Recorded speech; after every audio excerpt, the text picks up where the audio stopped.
My name is Wendy Amsellem. I teach here at Trisha. This week's Parsha is Parashat Vayakhel. For the most part, Parashat Vayakhel talks about the construction of the Mishkan, or the tabernacle. It describes the various implements and pieces of furniture that are constructed and who puts them together. And the sort of general question of why we have this Mishkan and what its purpose was is the subject of a very famous debate between Rashi and Ramban. Rashi sees the Mishkan as basically being a response to the sin of the golden calf. Once the people sin by creating this idol, God gives them the construction of the Mishkan as a way to sort of atone for the sin that they have committed. Ramban, on the other hand, sees the construction of the Mishkan not as a response to the sin of the golden calf, but rather as kind of the ultimate fulfillment of God's giving of the Torah to the people of Israel. According to the Ramban, once the people accept the Torah and accept the covenant with God, the very next natural step is for God to have a dwelling place within them, and that is why the Mishkan is constructed immediately after the giving of the Torah. One other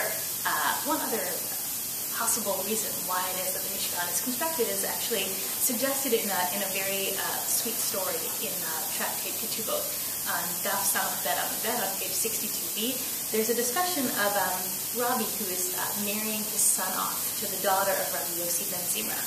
And Rabbi apparently gets this really great deal for his son, where his son will be able to go off and study for 12 years, presumably being supported by his future father-in-law. He won't even have to get married to this young woman until 12 years are up.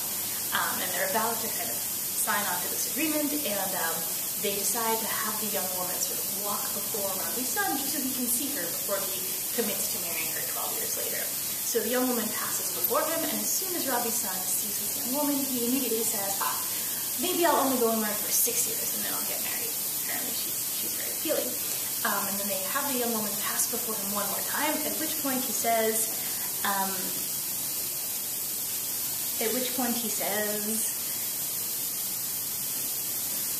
Ichnis v'hadar Eziel. Let me get married first, and then I will go study.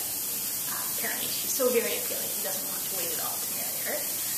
And then right after that, Rabbi's son becomes very embarrassed, because he realizes that his father has worked hard to get him this really good deal of being able to study for 12 years without any of the responsibilities of marriage, and he squandered the whole deal by saying that he wants to get married right away. So we're told in the story that he's very embarrassed. The language is Hava kamachsit me'avua. He's very shamed in front of his father.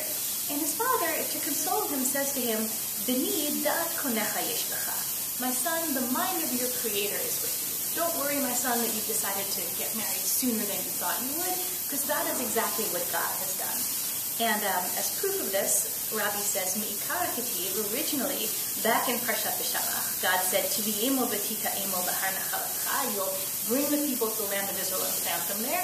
And at that point, Mikdash Hashem kodem yadacha. At that point, a sanctuary will be built for God within the people of Israel. So God's original plan was to sort of delay God's marriage to the people of Israel by waiting until they got to the land of Israel. And yet we find shortly afterwards, God says, actually, even while they're still here in the desert, let them make me a mikdash, let them make me a sanctuary, and I will dwell well with them right here.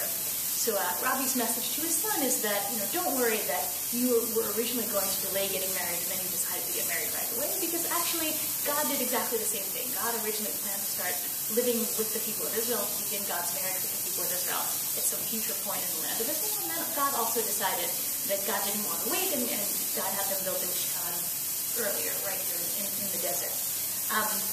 And I think as far as reasons for the Mishkan go, there's something very sweet about this. Right here, according to Rabbi, the point of the Mishkan is not that it's a response to a particular sin, like the sin of the golden calf, and not even that it's kind of the natural culmination of the giving of the Torah. But for Rabbi, the point of the Mishkan almost is that it doesn't have a particular point. It's not a response to any one thing. It's not part of a particular plan. It's more that God just really wants to be with the people of Israel, and God doesn't want to wait any longer to be with them, and so that is the reason why the Mishkan is constructed right here. Shabbat Shalom.